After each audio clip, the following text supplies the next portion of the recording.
오전에 이제 하나님 말씀 보겠습니다. 오전에 하나님 말씀은 다니엘 12장 4절입니다. 다니엘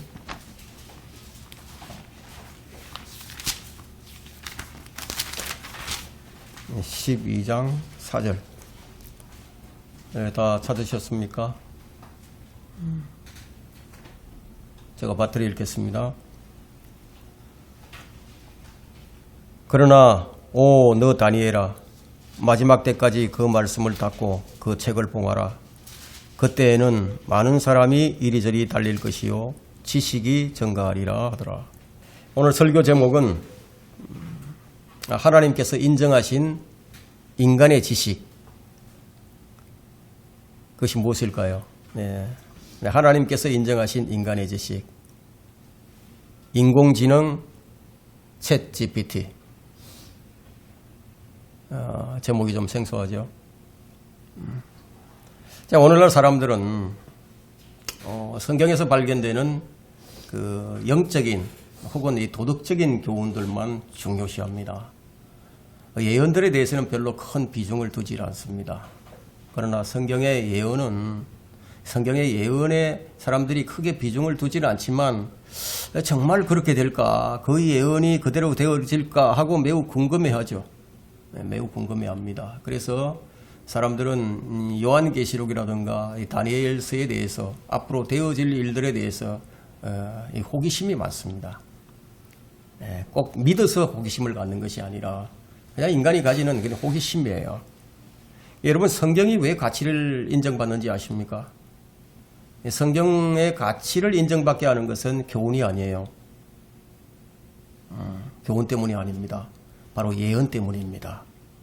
이 세상의 어떤 책도 감히 성경의 예언을 흉내낼 수가 없어요. 혹 흉내를 낸다고 하더라도 그것은 틀린 예언이지 거짓된 예언일 뿐입니다. 우리 성경에 기록된 이 예언들은 지금까지 문자적으로 하나하나 정확하게 실현되어 왔고 앞으로도 그렇게 실현될 것입니다. 이 성경에는 약 800개의 언어로 800개의 예언이 기록되어 있는데 그 가운데 거의 절반 정도는 이제 문자 그대로 성취가 되었습니다. 그렇다면은 그 나머지 아직 성취되지 않는 그런 예언들도 문자적으로 그대로 성취될 것이라는 거죠.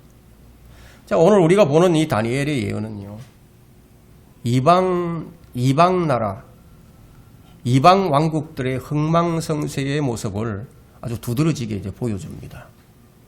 이방 왕국의 끝 모습, 그러니까 마지막 때에 등장하는 적그리스의 왕국, 그것으로 이방 왕국의 모습이 드러나게 될 것이고, 궁극적으로는 그 왕국은 예수 그리스도의 왕국 앞에서 무너지게 될 것입니다. 많은 사람이 다니엘서에서 과거의 모습만을 파악을 하고 거기서 어떤 영적 교훈만을 찾으려고 하기 때문에 최종적으로 드러나게 될 돌왕국, 예수 그리스도의 그 왕국을 어떤 피상적인 어떤 영적인 개념으로 이제 그 왕국을 해석을 하게 돼 버립니다.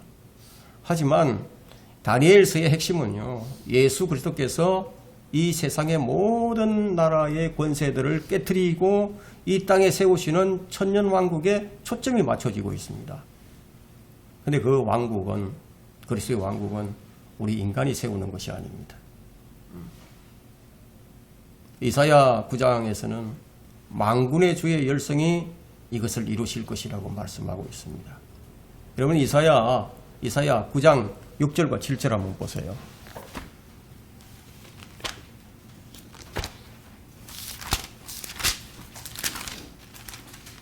이사야 9장 6절과 7절입니다. 이는 우리에게 한 아이가 태어났고, 예수 그리스도가 태어났죠. 우리에게 한 아들이 주어졌음이니, 하나님의 아들이 이제 오셨어요. 정부가 그의 어깨 위에 있을 것이요. 아직까지 한 번도 정부가 그의 어깨 위에 있은 적이 없습니다. 그의 이름은 경이로운 분이라, 상담자라, 능하신 하나님이라, 영원하신 아버지라, 화평의 통치자라 불리리라. 그의 정부와 화평의 정가함이 다윗의 보좌와 그의 왕국 위에 바르게 세워지고 지금부터 영원까지 공의와 정의로 그것을 굳게 세우는데 끝이 없으리라. 만군의 주의 열성에 이것을 실행하시리라. 저 뒤에 한번 보세요. 저 뒤에. 네. 냄새가 좀 나는 것 같으니까.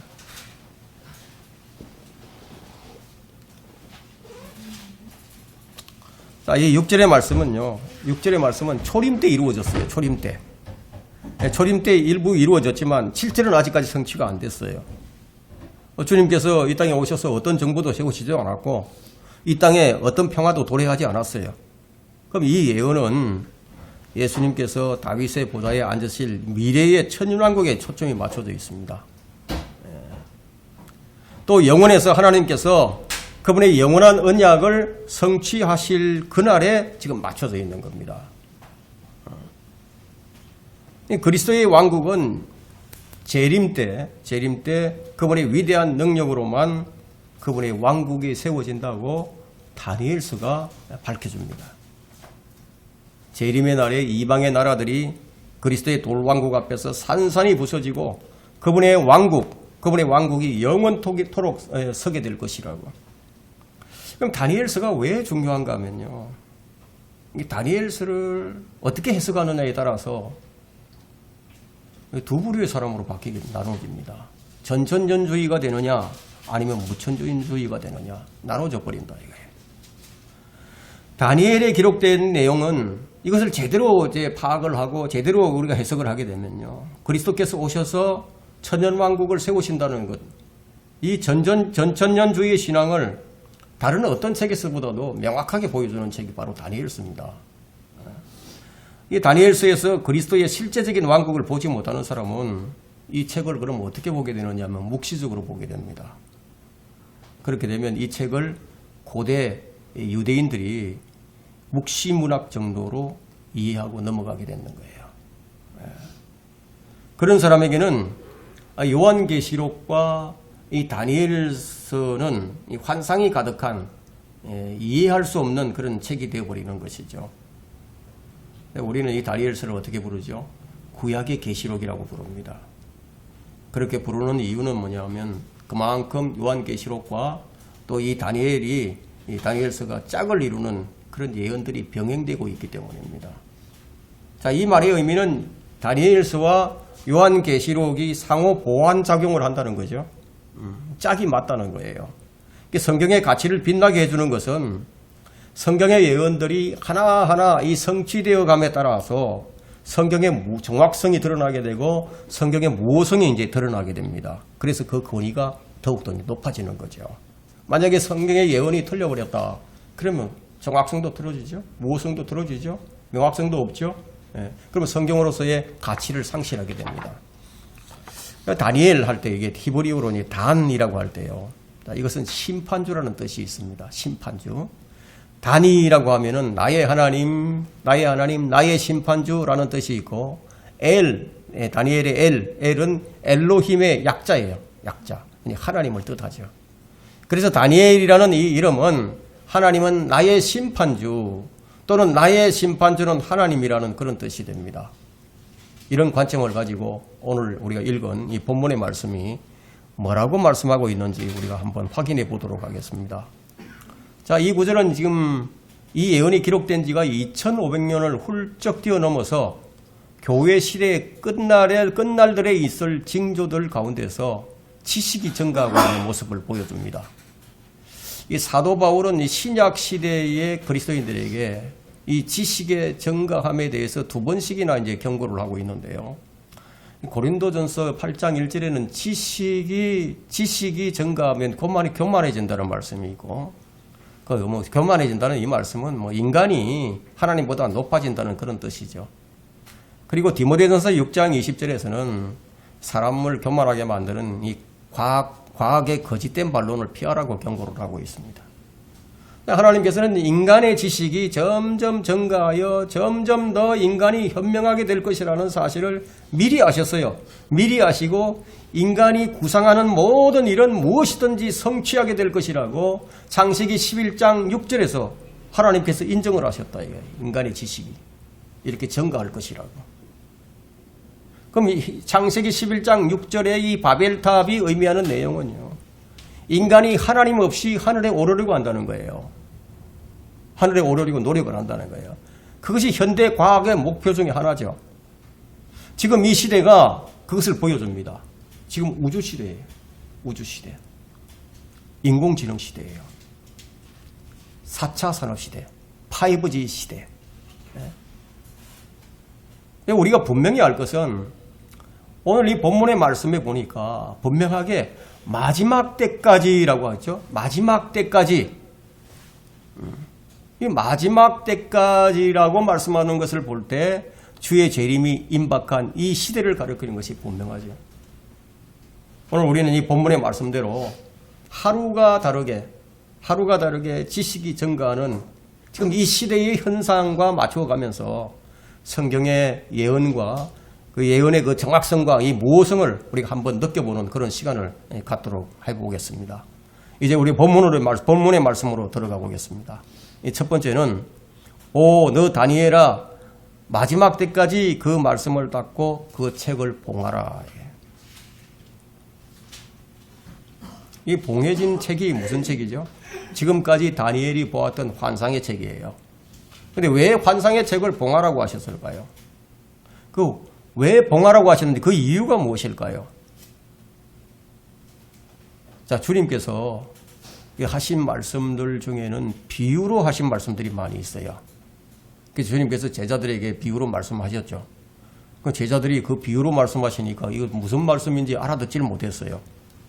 그 제자들이 예수님께 어찌하여 비유로 말씀하시느냐고 그렇게 묻자. 주님께서 그 이유를 설명해 주셨어요. 그 이유가 뭐냐면 마태복음 13장 13절에 있습니다. 마태복음 13장 13절에는 그러므로 내가 그들에게 비유로 말하리니 예수님께서 비유로 말씀하신다는 거예요. 비유로 말하노니 이는 그들이 보아도 보지 못하고 들어도 깨닫지 못하며 또 보기는 보아도 알지 못하더라. 보기는 보아도 알지 못하리라. 이런 이유로 우리는 이 다니엘서에서 언급되고 있는 이 모든 사항들을 다 이해하고 설명할 수가 없어요. 왜 그런가 하면 바로 이 구절 때문이에요. 너 다니엘아 마지막 때까지 그 말씀을 닫고 그 책을 봉하라. 그 마지막 때까지 봉해진 부분이 있기 때문이다. 이 말씀들은 그때가 되어서야만이 비로소 알게 된다는 것이죠. 이 명령을 다니엘에게 하셨는데요. 또 다니엘과 사도 요한에게도 주어진 명령에는 분명한 차이가 있습니다. 다니엘은 이 봉하라는 명령을 받았고 요한은 봉하라는 명령을 받지 않았습니다. 요한은 열린 책이에요. 열린 책. 사도 요한계시록은요. 자, 우리는 이 다니엘의 예언을 모두 다 알지 못합니다. 그래서 정확하게 알지 못하는 것에 대해서 우리가 무엇이라고 설명할 길이 없어요. 대환란 직전에 성도들의 휴거가 있고요. 그런 다음에 이제 이 가려진 것들이 하나하나 이제 밝혀지기 시작할 테지만 그때까지는 오로지 이제 다니엘만이 그 열쇠를 쥐고 있는 셈이에요. 다니엘이 그 책을 봉해버렸으니까. 다니엘이 봉한 그 책에 기록된 내용들이 이제 대환란에 가게 되면 남쪽 왕이 누군지 우린 지금 몰라요. 그때는 알게 된다는 거예요. 북쪽 왕은 누구냐 이거예요. 그때 알게 된다 이게. 10명의 왕들의 정체가 분명하게 그때는 드러난다는 거예요. 지금 우리는 어렴풋이 아는 거예요. 그 부분에 있어서는. 각가지 사건들이 어떤 양상으로 드러나게 되고 동방의 군대가 누군지 동방의 왕이 누군지 정확하게 우리는 잘 모른다 이거예요. 그때 가면 분명하게 알게 된다는 거예요. 짐승의 술책이 어떤 것이고 거룩한 언약은 무엇이며 그것을 누가 어떻게 저버리는지 그때 가면 자세하게 지금보다 훨씬 더 자세하게 명확하게 드러나게 될 것이라는 겁니다. 그러나 지금으로서는 우리가 이런 것들을 다 알 수 없어요. 대환란이 시작되더라도 그리스도인들은 지상에 있는 것이 아니라 셋째 하늘에 올라가 있기 때문에 이 지상에서 일어나는 그런 어떤 것들과는 우리는 아무 상관이 없다. 무관하다는 거예요. 지금 우리 손에 이제 성경이 좀 들려져 있고 성경이 들려져 있죠. 들려져 있다고 해서 성경이 모든 걸 우리에게 밝혀주고 있는 것은 아닙니다. 왜냐하면 성경은 교회 시대 사람들만을 위해 기록된 것이 아니에요. 성경은 모든 시대의 사람들을 위해서 기록된 책입니다. 구약 성도들만을 위해서 기록해 주신 책이 있고요. 신약 시대 사람들만을 위해서 기록해 주신 책이 있고요. 환난 성도들만을 위해서 기록해 주신 책이 있습니다. 우리는 이 다니엘이 봉인한 이 책이 요한계시록 10장에서 언급되고 있는 작은 책인지도 몰라요. 요한은 하늘에서 내려온 힘센 천사가 그 손에 이제 작은 책이 펼쳐져 있는 것을 보았는데 하늘로부터 그 작은 책을 가지라는 음성이 들려옵니다. 그래서 천사에게 그 책을 달라고 요구를 하자 그 천사가 그것을 건네주면서 집어서 먹어버리라고 얘기합니다. 집어서 먹어라. 네 배에는 쓰겠지만 네 입에는 꿀처럼 달 것이라고. 우리 그런 말을 읽을 수 있죠. 예. 요한은 먹었더니 요한이 그걸 먹었더니 아닌 게 아니라 입에는 달지만 배에는 썼어요. 그때 천사가 요한에게 한 말이 뭡니까? 네가 많은 백성과 민족들과 언어들과 왕들 앞에서 다시 예언을 하리라. 여기 계시록 10장 2절로부터 11절에 기록이 되어 있죠. 요한이 이런 말을 들은 거예요. 그러니까 요한이 먹었던 작은 책이 다니엘이 봉했던 그 책인지 우리는 잘 모른다는 거예요. 다니엘이 봉했던 그 책이 대환란에 가서 개봉이 됩니다. 개봉이 된다. 우리가 두 번째로 알아볼 주제는 이제 사람들의 분주함입니다. 두 번째, 그때에는 많은 사람이 이리저리 달릴 것이요. 많은 사람이 이리저리 달린다. 그때에는 대환란 때입니다. 대환란 때는 지금보다 훨씬 더 빨리 달릴 것이에요. 더 다양한 지식이 알려질 겁니다. 지금 그 나라 하늘을 나르는 자동차가 나왔어요. 상용화되지는 않았습니다.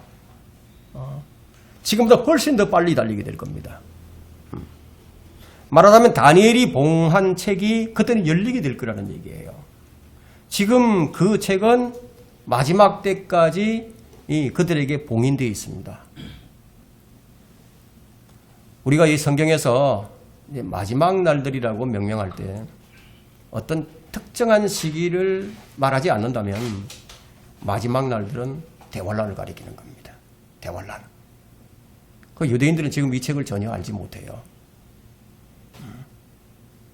그들에게는 닫혀있는 책입니다. 그때는 첨단 지식뿐만 아니라 성경 지식도 함께 증거합니다.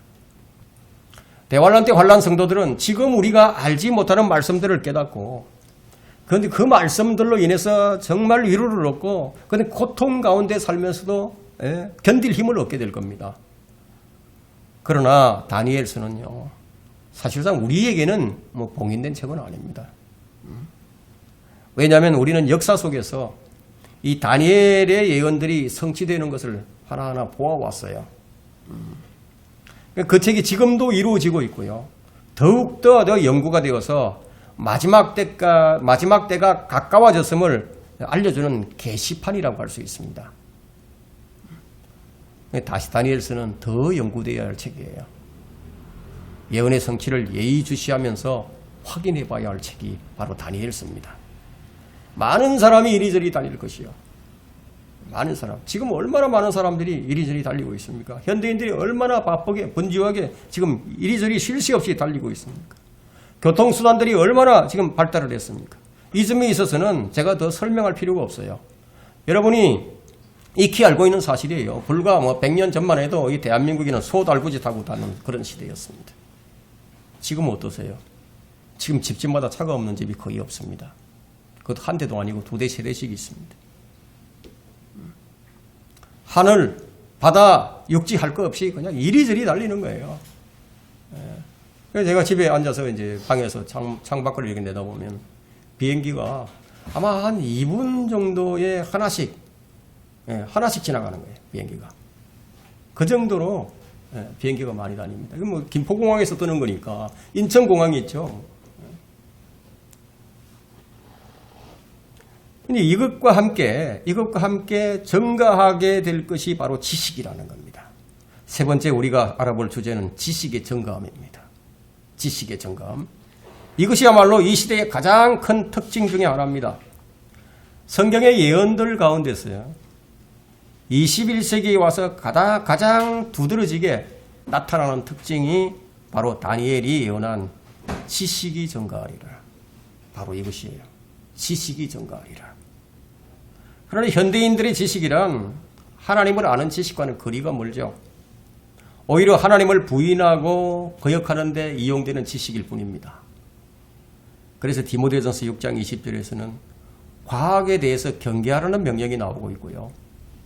디모데후서 3장 7절에는 항상 배우나 결코 진리의 지식이 이룰 수 없다고 언급하고 있습니다. 사람들이 항상 배우지만 진리의 지식이 이루지 못해요. 오늘날 수많은 사람들이 성경을 읽고 성경을 공부하지만 진리의 지식이 이루지 못하고 있어요.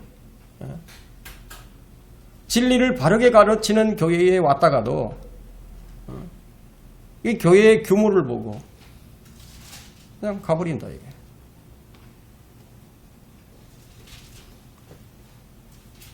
지식의 증가야말로 마지막 때의 가장 큰 특징이지만, 그러나 인류가 이 지식을 통해 얻는 것은 무엇일까요?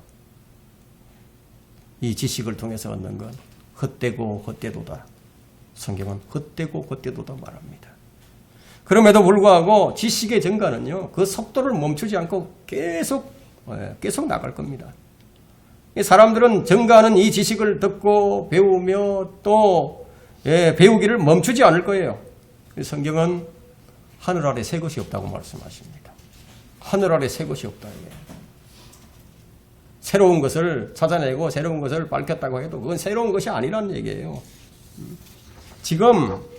지금의 지식은 새 것이 아니라는 얘기예요. 그런 의미에서 이 지식에 대해서 성경의 첫 번째 책 창세기에서 나오는 것과 비교를 해서 우리가 연구를 한번 해보겠습니다. 몇 년 전에 인공지능이 나왔어요. 인공지능이 알파고라는 게 나와가지고 세계 랭킹 1위인 이세돌과 이제 바둑 대전이 있었어요. 그때 이제 그 대결의 결과가 이제 이세돌이 져버렸죠. 한 번 이기고 나머지 다 패해버렸습니다. 인공지능은 인간의 지식이 만들어낸 산물이에요. 인간의 지식이. 얼마 전에는 또 챗 GPT가 나왔어요.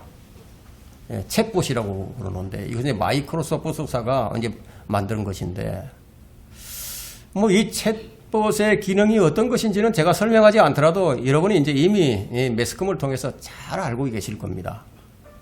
그렇다면 사람들이 왜 지식을 추구하는 것인가 하는 거예요. 왜 지식을 추구하죠? 어떤 목표가 있기 때문에 그럴까요? 신처럼 되는 것이 목표이기 때문이에요. 그 기운이 어딜까요? 그 기운이 어디에서 시작이 되었을까요? 창세기 3장에서 시작이 됐습니다. 창세기 3장 5절에 보면 너희가 그것을 먹는 날에는 너희 눈이 열리고 너희가 신들과 같이 되어서 선과 악을 알게 되는 줄 아심이라 하더라. 사실 이제 마귀가 이브를 유혹할 때요. 물론 뭐 인간이 그 선악과 탐스럽게 생긴 것을 이제 먹고 싶기도 했지만 그 먹지 말라고 그런 명령을 들었으니까 섣불리 먹을 수는 없었죠. 그런데 마귀가 무엇을 가지고 유혹을 했습니까?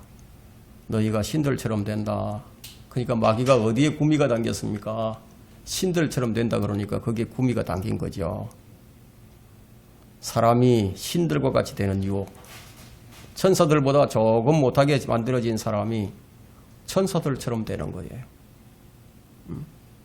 전능해지기 위해서, 영생을 추구하기 위해서 이러한 지식이 세 가지 형태로 창세기에 등장하게 됩니다. 첫 번째가 인간이 신과 같이 되는 것인데, 두 번째는요, 창세기 6장에 나오는 돌연변이에요. 돌연변이. 변종인간이에요. 그러니까 이걸 현대 과학에 적용을 하게 되면 무엇이에요? 유전자전이에요. 유전자 변형과 혼합 지식이죠. 세 번째는요, 창세기 11장에 나오는 바벨탑 사건입니다. 바벨탑의 목적이 무엇이에요? 인류가 하나 되는 거죠. 하늘에까지 이름을 내는 거죠. 높아져서. 이것을 현대 문명에 적용하면 무엇이에요? 마천루죠. 거대 도시 건설이에요. 오늘 와서는 스마트 시티예요. 스마트 시티. 이런 세 가지의 지식을 우리가 나눌 수가 있습니다. 오늘날 이 지식이 어디까지 와 있는가? 여러분, 이 기계와 사람을 연결해서요, 사람의 수명을 연장시키는 지식에 이르고 있습니다. 인간의 뇌에다 칩을 박아요. 그래서 인간의 생각을 체계화합니다. 인간의 생각을 통제합니다. 말하자면 생각으로 사물을 움직이는 기술이에요. 이것은 생각하면 생각이 현실화된다는 거예요. 생각만으로도 전기 스위치를 올리고 내릴 수 있습니다. 켜고 끌 수 있다 이거예요. 생각만으로도 컴퓨터 자판기를 움직인다 이거예요. 텍스트를 만들 수 있다는 거예요. 한번 생각해 보세요. 여러분, 생각만으로도 피아노 건반이 움직인다고 한번 생각해 보세요. 이런 기술의 명칭이 뭐냐? 싱크론이라고 합니다. 싱크론. BCI 칩이죠. 이것이 임상 실험에 성공했다는 발표가 전해지고 있습니다. 인간의 뇌에, 과학자들은 인간의 뇌에 생명이 있다고 그렇게 생각을 하거든요. 그래서 과학자들이 사람의 뇌를 이식하는 기술을 연구해서 이 사람의 몸을 대체할 아바타를 만드는 거예요. 그리고 그 속에다가 인간의 뇌를 이식시킨다. 즉, 로봇과 같은 인공의 몸에다가 사람의 뇌를 이식해서 영원히 살고자 하는 그런 기술. 여러분이 이 다니엘 2장을 공부하면서 느부갓네살 왕의 꿈의 환상에서요, 그 마지막 왕국이 나오죠. 그 마지막 왕국에 해당하는 2발과 10발가락이 철과 진흙으로 구성된 것을 보았을 겁니다. 한번 다니엘 2장 31절 한번 펼쳐보세요.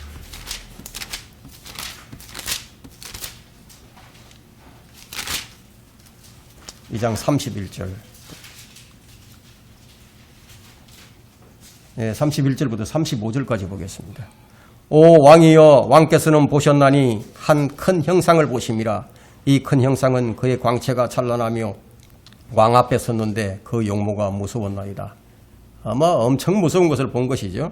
이 형상의 머리는 정금이요, 그의 가슴과 양팔은 은이요, 그의 배와 넓적다리는 노시요, 그의 다리는 철이요, 그의 발의 일부는 철이며 일부는 진흙이었나이다.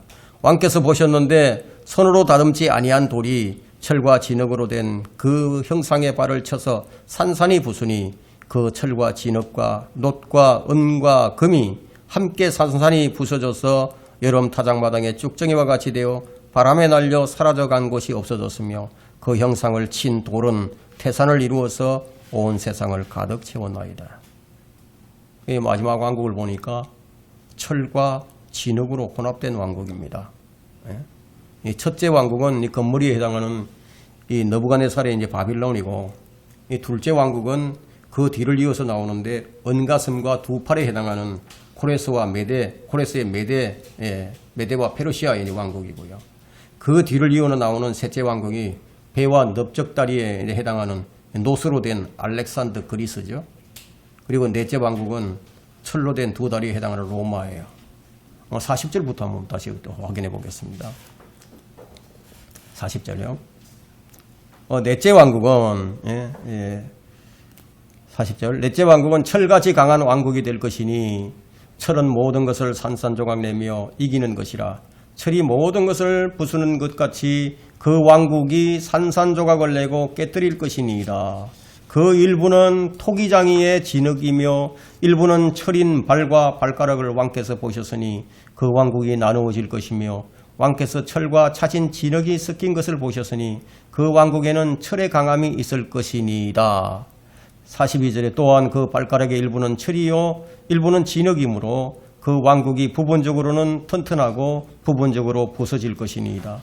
왕께서 철과 차진 진흙이 섞인 것을 보셨으니 그들은 사람들의 씨와, 이게 중요합니다, 사람들의 씨와 섞일 것이나 그들이 서로 합하지 못하는 것이 철이 진흙과 섞이지 못함과 같으리이다. 이 진흙은 하나님께서 사람을 묘사할 때 이제 쓰는 표현이죠. 이제 사람을 질그릇이라고 하고 아담이라고 거기라고 얘기하죠. 이제 하나님은 토기장이에요. 토기장이. 사람은 진흙으로 묘사됩니다. 그래서 우리가 다니엘 2장의 문맥을 잘 확인해 보면 다니엘이 그 꿈의 해석을 이제 내 왕국으로 한정시키고 있음을 볼 수 있는데요. 하지만 로마 제국은 멸망을 했어요. 멸망했습니다. 근데 로마 제국은 로마 가톨릭 국가로 지금 변신을 해서 그 형태를 지금 이어오고 있습니다. 그 42절에 보니까 또한 그 발가락의 일부는 철이요 일부는 진흙이므로 그 왕국이, 이것이 왕국이라는 사실을 알 수가 있죠. 로마가 마지막 왕국으로 이어지는 거예요. 여기까지는 문맥을 보면 우리가 쉽게 이해할 수가 있습니다. 근데 좀 이 다음이 좀 어렵습니다. 이 다음 구절이. 이제 우리는 이제 어려운 부분, 즉 두 번째 부분인 유전자 변형과 돌연 변이의 출현에 대해서 우리가 좀 살펴보고자 합니다. 다니엘 2장 43절에서 철을 가리켜서 그들은 하고 얘기하고 있죠. 철을 가리켜서 그들은 의인화시켰습니다. 철과 진흙이 섞이는 것을 보았다는 거예요. 그럼 만약에 이것을 우리가 현대 과학기술에 적용을 해본다면 어떤 것 같습니까? 여러분 오래전에 이제 뭐 아마 80년대인가 90년대인가 아마 나왔던 영화가 기억날 건데 600만 불의 사나이를 기억나죠? 뭐 그런 사람이라고 보면 아주 쉽게 이해가 되겠죠. 근데 이제 여기 이제 문제가 뭐냐면 사람의 씨라고 얘기를 했단 말이에요. 사람의 씨. 사람의 씨라고 표현하고 있는 것을 봐서는 꼭 그렇게만 볼 수 없는 거죠. 예수님은 남자의 씨가 아니라 여자의 씨에서 오셨어요. 여자의 씨로 오셨어. 성경이 지금 뭐라고 얘기하고 있죠? 그들은 사람의 씨와 섞일 것이나 이렇게 얘기합니다. 씨와 섞인다. 철과 진흙이 섞이지 못하는 것은 철과 진흙이 섞이지 못하는 것과 같이 그들이 서로 합하지 못할 것이라고 지금 말씀하고 있는데 이게 무슨 말씀이죠? 그러면 철은 사람이 아니라는 거죠. 철이 사람의 씨와 섞인다. 하지만 성공하지 못한다는 거예요. 대환란 때 이런 일이 있을 것이라는 얘기입니다. 이 왕국은 사실 이제 이방의 마지막 왕국이 될 터인데 이 왕국이 로마 가톨릭과 연관이 되어 있다는 거예요. 로마 가톨릭과. 왜냐하면 로마 제국은 사라졌지만 로마가 종교국가로 탈바꿈해서 지금 바티칸국이 되어 있습니다. 바티칸국. 국가로서 그 형태를 유지하고 있습니다. 이 나라에 전 세계에 수많은 그런 그 나라들이 있지만 대사를 가장 많이 파견한 그런 나라는 바티칸국이에요.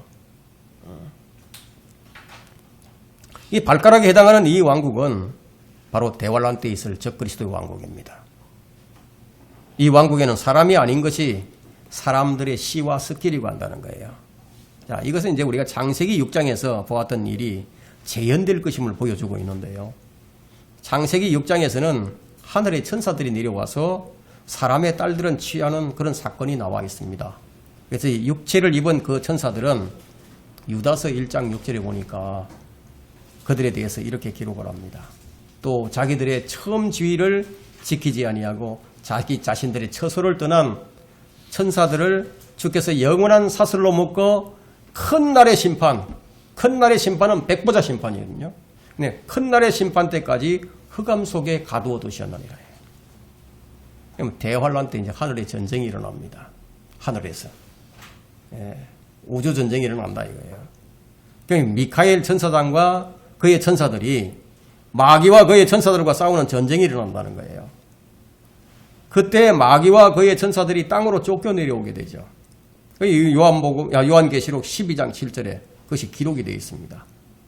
요한계시록 12장 7절 한번 보세요.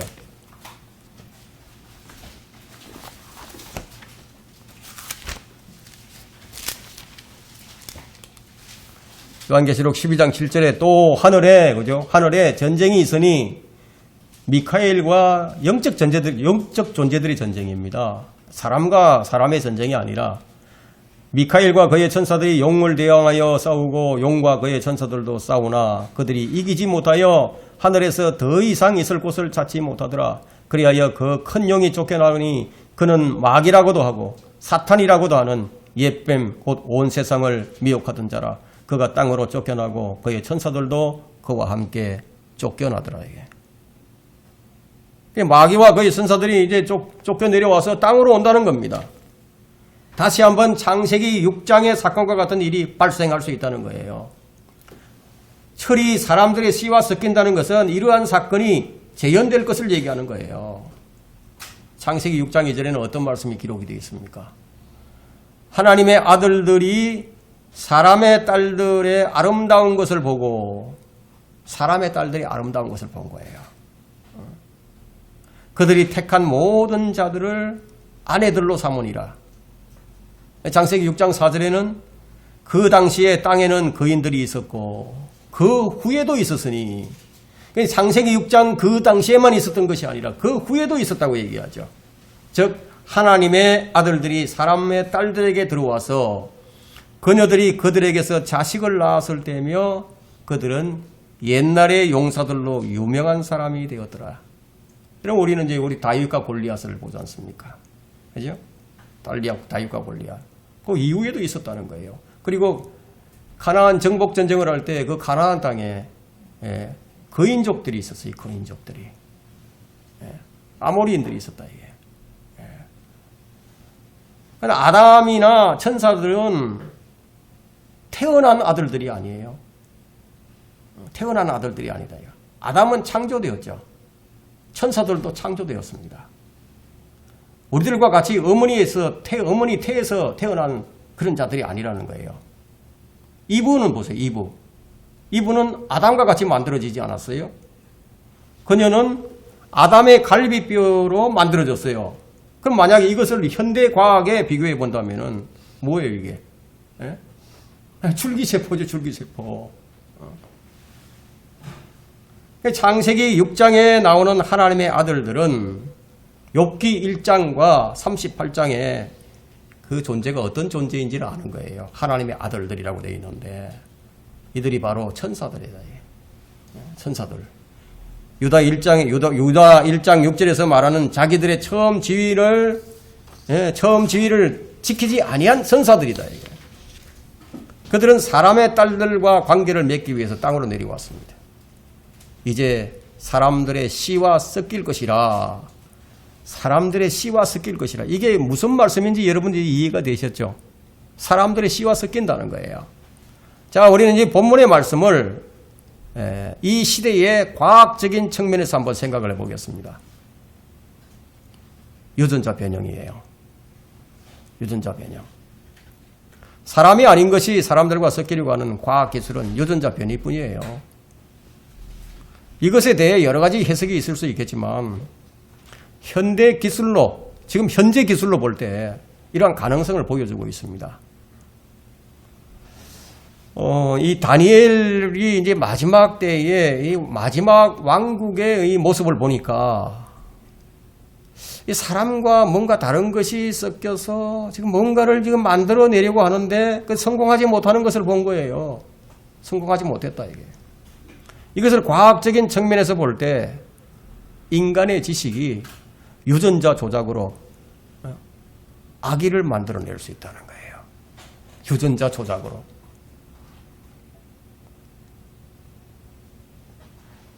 태아를 조작해서 아기가 태어났다 해요. 병에 안 걸려요. 잘.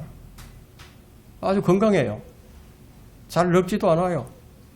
아주 스마트합니다.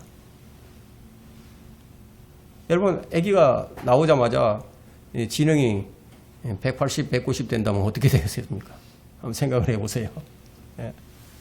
초능력을 가진 아기가 태어나게 하는 지식이, 이것이 현대과학으로 지금 가능하다고 한다 이거예요. 이런 기술은 지금 법으로 규제를 하고 있기 때문에 상용화 될 수 없어요. 하지만 법이 얼마나 자주 바뀌는지 보세요. 동성연애도 합법화 되는데요.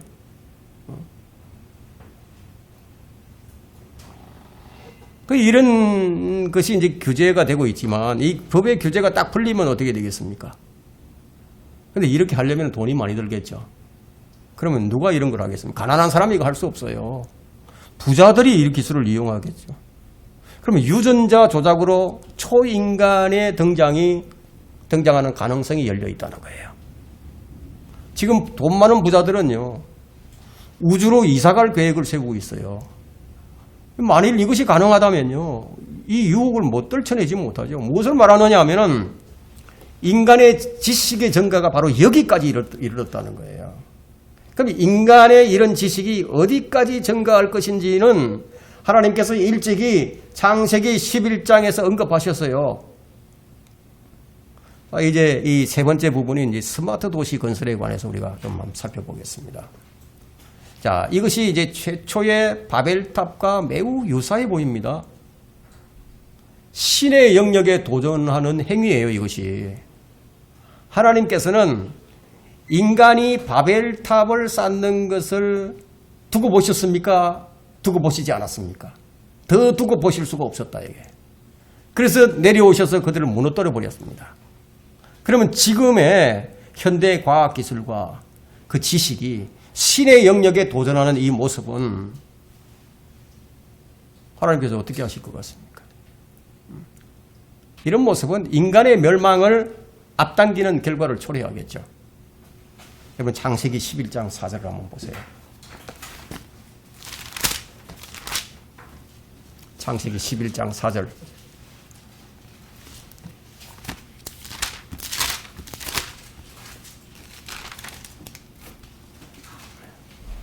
또 그들이 말하기를 가서 우리가 우리를 위하여 성읍과 탑을 세우되 탑 꼭대기가 하늘에 닿도록 하여 우리의 이름을 내자. 그리하여 우리가 온 지면에 멀리 흩어지지 않게 하자 하더라. 그 다음에 6절을 한번 보세요. 이건 이제 주님께서 하시는 말씀이에요.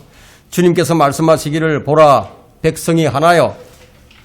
그들 모두가 한 언어를 가졌기에 이런 일을 시작하였으니 이제는 그들이 구상한 일은 아무것도 막을 수 없을 것이라. 인간이 구상한 일은 아무것도 막을 수 없을 것이라고. 하나님께서 하신 말씀이에요. 인간의 구상. 여러분 지금요. 여러분 언어를 잘 몰라도요. 외국어를 몰라도 지금은 이 스마트폰 하나만 있으면요. 이 스마트폰 가지고 앱을 깔고 그러면 내가 얘기하면은 그 사람이 이 자기 나라 말로 이렇게 들을 수 있는 그런 수준에 와 있어요. 언어가 하나 되는 시대에 지금 와 있는 거예요. 인간이 구상한 일은 아무것도 막을 수 없을 것이라. 지금 그래서 화성도 가고 토성, 목성까지 막 가잖아요. 인간의 구상은 오래전에 무엇으로 시작이 되었냐면 만화에서 시작이 됩니다. 영화로서 만들어지죠. 그랬던 것들이 1세기를 지나고 2세기를 지나니까 그것이 현실화됩니다. 인간의 구상은 막을 수가 없는 거예요. 그래서 하나님께서 인간의 지식을 인정하시는 부분이 여기 나오잖아요. 하나님께서 이러한 인간의 무모한 도전을 더 두고 볼 수가 없어서 언어를 혼잡게 하시고 그들을 흩어버리신 거예요.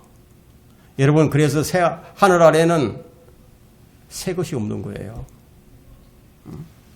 최초의 바벨탑은 거대한 도시 건설입니다. 지금 전 세계적으로 마천루가 형성되고 있죠. 우리나라 이 서울도 랭킹이 아마 몇 번째 들어갈 겁니다. 그만큼 고층 빌딩이 많아요. 100m 이상 되는 거, 150m 이상 되는 이런 고층 빌딩들이 엄청나죠. 뭐 고층 빌딩 정도가 아니라 지금은 그것이 모든 것이 자동화 시스템으로 돌아가는 스마트 시티가 된다. 이게 스마트 시티. 그러니까 최초의 바벨탑은 거대한 도시 건설인데 이들이 슬로건이 무엇이었습니까? 탑을 쌓아서 하늘에 닿게 하자. 탑을 쌓아서. 이 탑. 요한계시록 18장에 보면은 큰 바벨론이 무너지는 모습이 나옵니다. 그것이 예언되어 있어요. 바벨탑이 세워졌던 그 도시의 그 자리에 거대한 도시 바벨이 세워지면은 그거 큰 바빌론이에요. 큰 바빌론. 그 18장에서 바빌론이 무너지는데 뭐라고 말씀하시느냐 하면 그녀의 죄악이 하늘에 닿았다 이렇게 말씀합니다. 그녀의 죄악이 하늘에 닿았다 이거예요.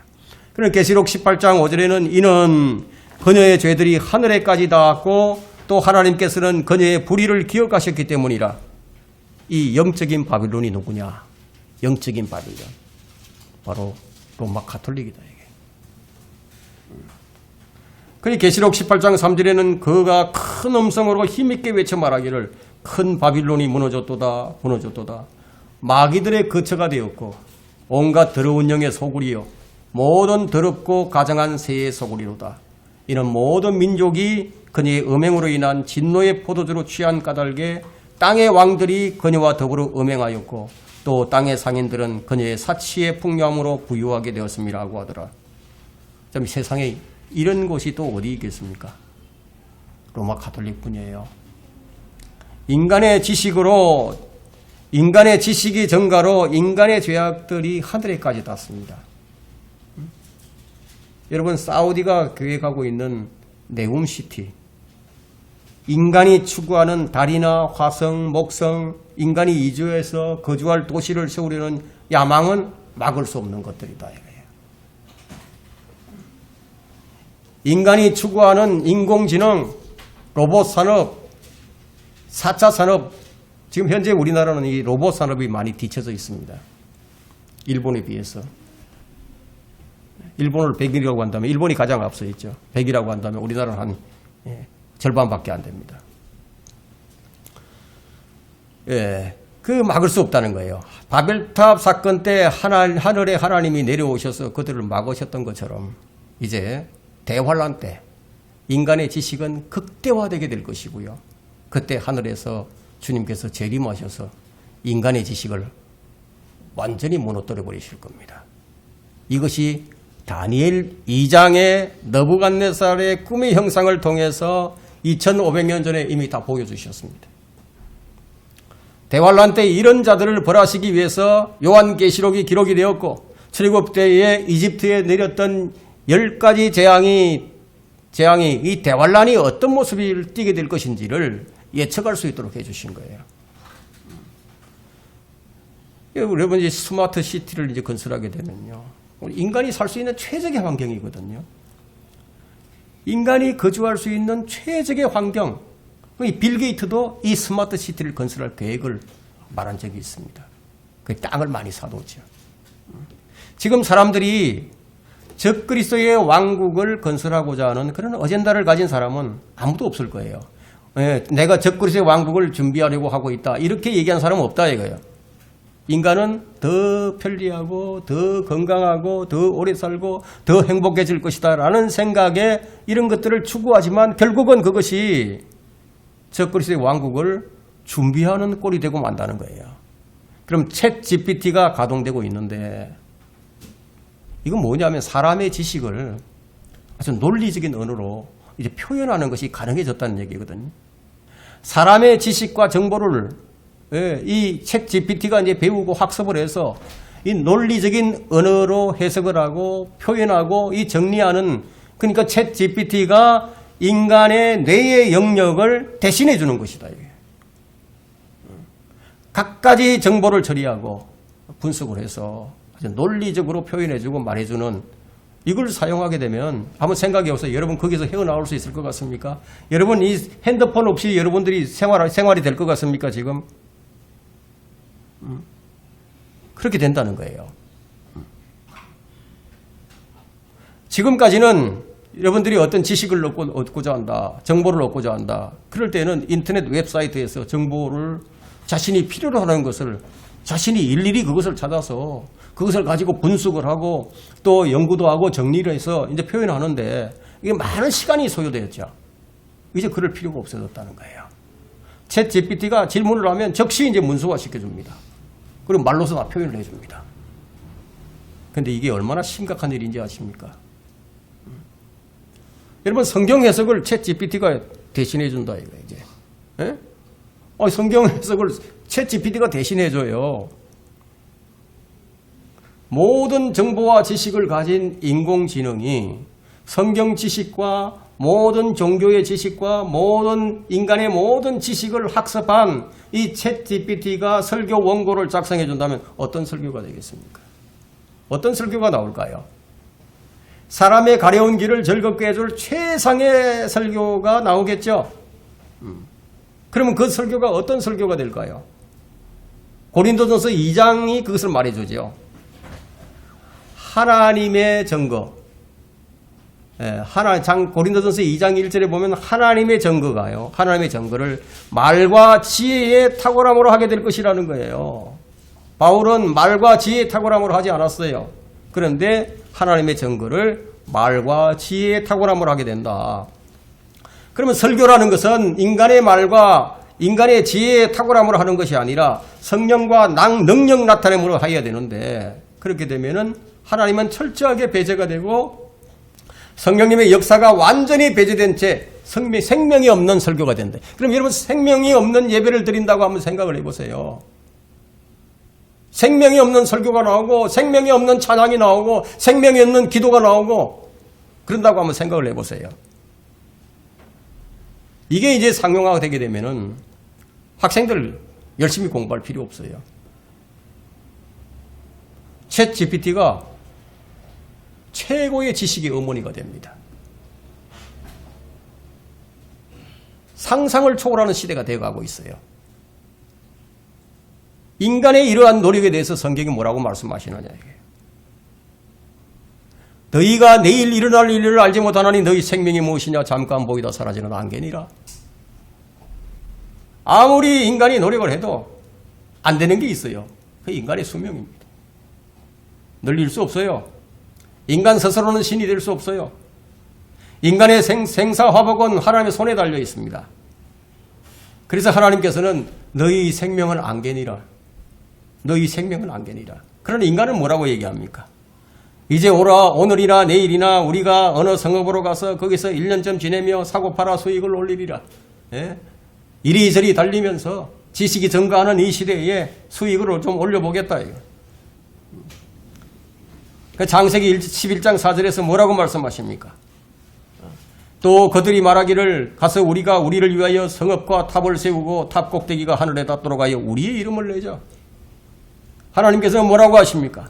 한 번 죽는 것은 사람들에게 정해진 것이요 그 뒤에는 심판이 정해진 것 같이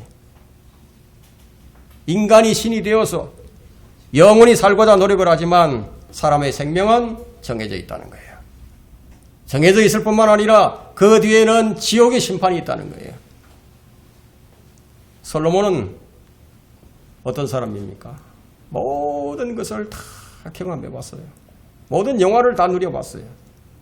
그 사람이 하는 얘기가 전체 일의 결론을 들을지니 하나님을 두려워하고 그의 계명들을 지키라. 이것이 사람의 모든 의문이. 그럼 우리는 어떻게 해야 합니까? 우리가 어떻게 해야죠? 여러분 잠언을 펼쳐보세요. 잠언 3장.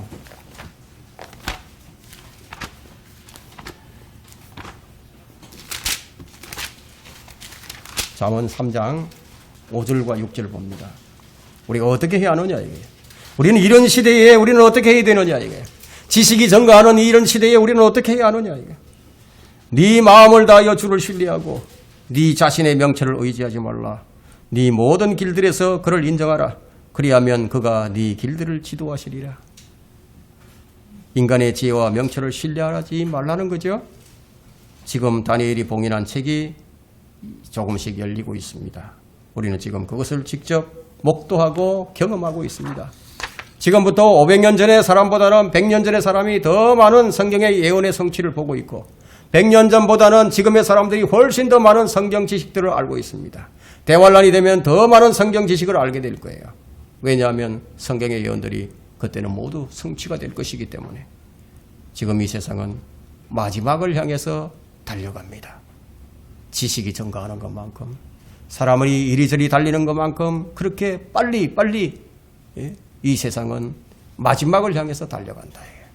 우리가 어떤 사람이 되어야 할 것인지 오늘 이 말씀을 통해서 여러분들이 숙고하시고 하나님의 사람으로서 마땅한 하나님을 기쁘시게 하는 그런 일들을 실행하는 실천하는 그런 믿음의 사람들이 되시기를 부탁을 드립니다. 예.